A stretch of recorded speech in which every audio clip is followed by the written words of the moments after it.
Ce que tu fais dans le secret te prépare pour une grande destinée, te prépare pour ton futur. Alors, ma question pour toi qui es en train de suivre cette vidéo, qu'est-ce que tu fais dans le secret? Qu'est-ce que tu traverses dans le silence? Qu'est-ce qui te différencie des autres? Qu'est-ce que tu fais de particulier et que les autres ne le font pas?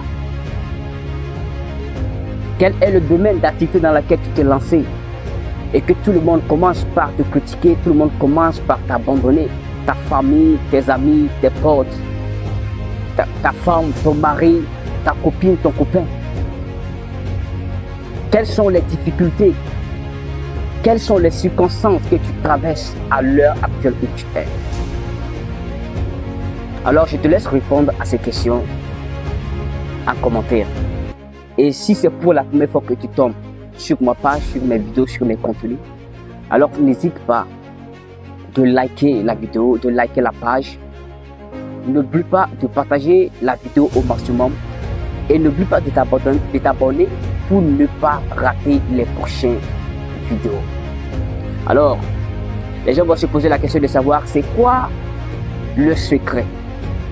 Alors, je vais t'amener à réaliser que le secret est tout d'abord un lieu d'apprentissage. C'est le lieu où tu apprends de tout. Tu apprends de tes erreurs, tu apprends de tes échecs, tu apprends de ton environnement, tu apprends de chaque circonstance et toute situation que tu traverses. C'est le lieu où tu te formes, c'est le lieu de la formation. C'est le lieu de découverte et c'est le lieu d'expérimentation. C'est aussi un lieu désertique. C'est le lieu d'amertume, le lieu de chagrin, c'est le lieu de difficultés et de circonstances. Ouais, parce que c'est dans les difficultés, dans la douleur qu'on se forme. C'est dans les douleurs qu'on devient un homme fort. Alors, c'est un lieu aussi des grands appelés. C'est le lieu où Dieu appelle les gens. C'est le lieu où les gens découvrent réellement leur vocation, leur mission de vie, ce pourquoi ils sont arrivés dans ce monde.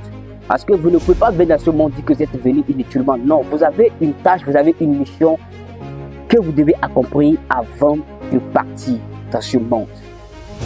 C'est le lieu où c'est le moment où Dieu prépare les grands appelés, les grandes destinées pour les révéler au monde entier, pour les amener au sommet.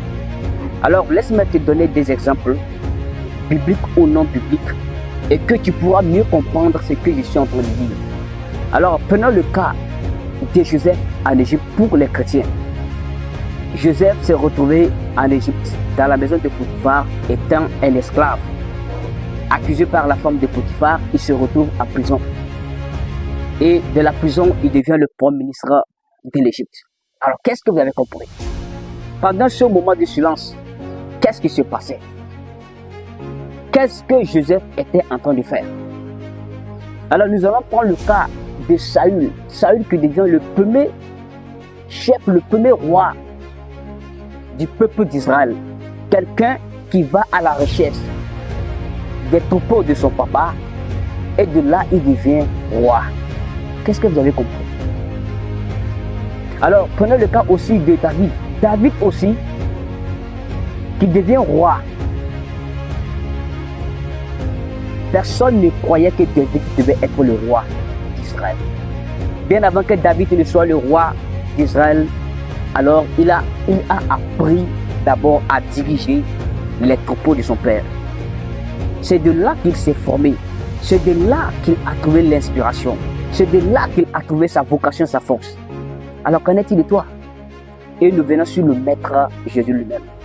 À l'âge de 12 ans, Jésus était en train de dire à sa mère et à son papa que vous ne savez pas que je suis arrivé pour accomplir l'œuvre de mon Père, alors laissez-moi faire ce que je dois faire.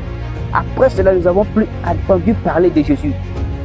À l'âge de 30 ans, 31 ans et 33 ans, nous avons entendu parler de Jésus.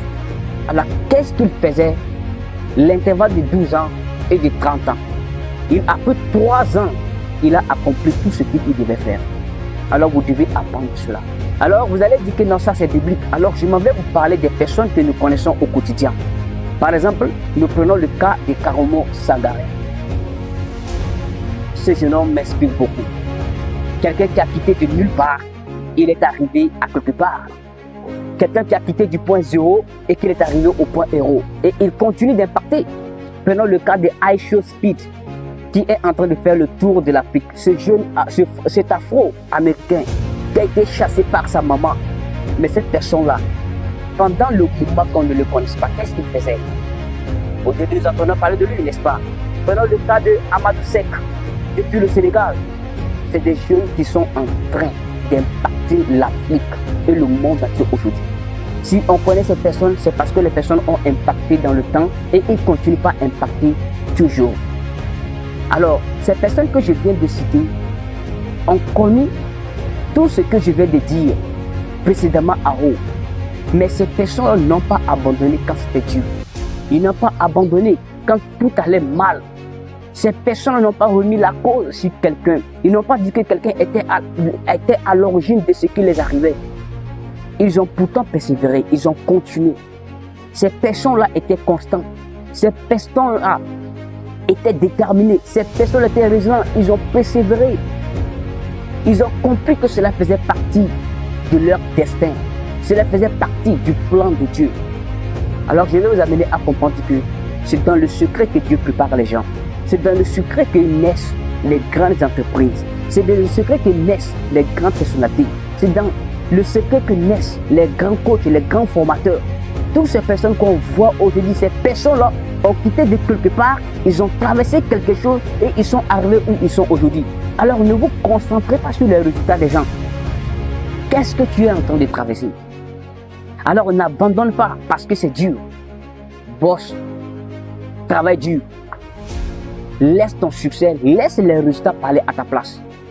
Pendant que les autres sont en train de festoyer, pendant que les autres sont en train de vivre leur vie, construis-toi. S'il te faut apprendre de nouvelles compétences, apprends. S'il te faut lire des livres, alors il faut lire. S'il te faut te former, alors va te former. Parce que cela est très important pour ta vie. Tu sais où tu es en train d'aller. N'abandonne pas, continue. Travaille comme si tout dépendait de toi. Et prie comme si tout dépendait de Dieu. Vous savez, on ne peut rien apprendre aux gens, mais on peut les amener à découvrir qu'ils possèdent déjà ce qu'il faut apprendre. Alors je ne suis pas là pour vous apprendre, mais je suis là pour vous orienter, pour faire comprendre que vous avez déjà ce qu'il faut apprendre en vous. Vous devez être conscient alors de la personne, le potentiel, la capacité que vous avez pour pouvoir y arriver. Alors, continue de te battre. Arrête de regarder les autres. Arrête de regarder les gens. Tu n'as rien à approuver les gens. Je ne sais pas dans quel domaine d'activité tu es, mais lance, bats-toi. Oui, c'est dans le secret, c'est dans le secret. Bien avant que les gens entendent parler de toi, tu dois traverser quelque chose. Parce que c'est le moment là que tu te formes. C'est le moment là, pendant que tu te bats, personne ne voit. Mais le jour que tu auras du succès, le monde entier alors se rappellera toujours de toi. Alors continue de te battre. C'était Yempa Lamboli.